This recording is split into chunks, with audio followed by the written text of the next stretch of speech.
Yo, what is up guys? I'm Play 3 and today we're going to be reviewing the Rhino Warframe. Let's get started on the review before it gets a little bit too angry.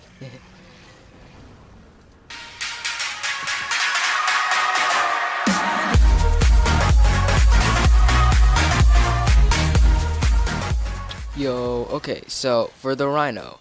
Now the Rhino is a very slow but very durable Warframe because he has about 100 health, about 150 shield, and 190 armor just right off the bat. And his power is at 100, so it's pretty decent. He's a little bit slow with the 0.95 sprint speed, but overall that's fine. He comes with 2 D polarities and a V polarity in his aura slot. So his health maxes out at 300 and his shield at 450 when he is max rank. But overall, he's a very tanky and awesome Warframe. I highly recommend it for you guys who are just starting out Warframe, as to get this as your second Warframe or something, because it's easy to get from the Jackal boss on Fossa Venus, which is really not hard. You probably already have Venus, and overall he's just really fun to play, and I highly recommend this Warframe for any beginners out there. So Rhino's first ability, Rhino Charge. It's where he basically just charges at enemy, knocking him back and allowing you to do some just knockdown damage. Mostly, he doesn't do that much damage. It is affected by power strength, and the charge range and impact radius are affected by power duration. And you can also do some ground finishers when they're knocked down, but overall it's just a really nice quick ability. Rhino's second ability, Iron Skin, for 50 energy, buffs his armor and health, and these are affected by power strength, and he actually has a duration in which he is invulnerable for up to 3 seconds in max rank, and this helps protects him against stuff like toxin damage from Corpus, lasers, and Grenier sensor bars.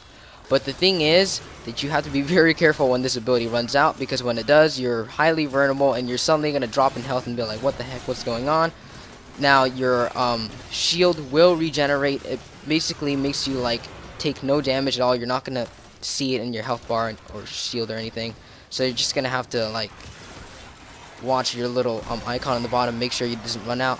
Although in high levels you have to be very careful, because Iron Skin becomes a little bit less practical, and you have to be a little bit more careful about how quickly your Iron Skin is dropping. But overall, it's a great ability. It's probably the main feature of Rhino is his Iron Skin. Without it, you're pretty tanky, but probably not tanky enough.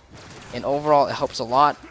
And yeah, it's probably his best ability so far. You can't even get knocked down or anything when you have this ability on. You feel like there's nothing hurting you. Just be careful at the end when you're when you get attacked and you have no more Iron Skin, start bleeding out, because that's pretty dangerous.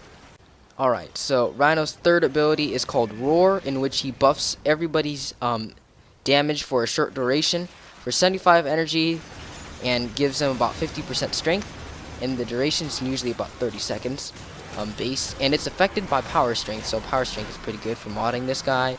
And duration is affected by power duration. The radius of Roar is affected by power range.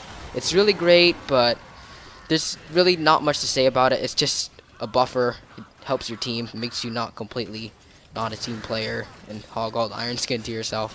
And yeah, it's okay of an ability. Just helps in some tough situations. Alright, down to Rhino's last ability, which is called Rhino Stomp.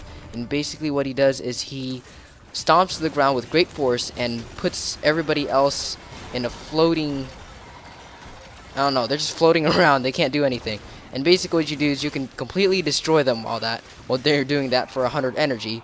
The strength goes up to 800 at max, and they slow down to almost 100% at max. And the duration lasts for about 8 seconds in max. Now, the damage is affected by power strength, the stasis duration in which they're floating in the air is affected by power duration, and the radius of the Rhino Stomp is affected by power range. So yeah, overall pretty good for close quarters. Alright, so how would I mod Rhino? Well, I haven't been using Rhino a lot because of the Iron Skin fall off at later levels, but what I would do is just basically I made him into a super tank with 1,170 shield, with a near max redirection, near max vitality, near max steel fiber, and a max vigor. I basically just made him really, really tanky. If you add Forma, I would probably add something like maybe armored agility, or maybe buff up some power strength with blind rage. Although I don't, because power efficiency, I don't think it's that much of a big of a deal because there's no draining effects. So I think blind rage would be pretty good.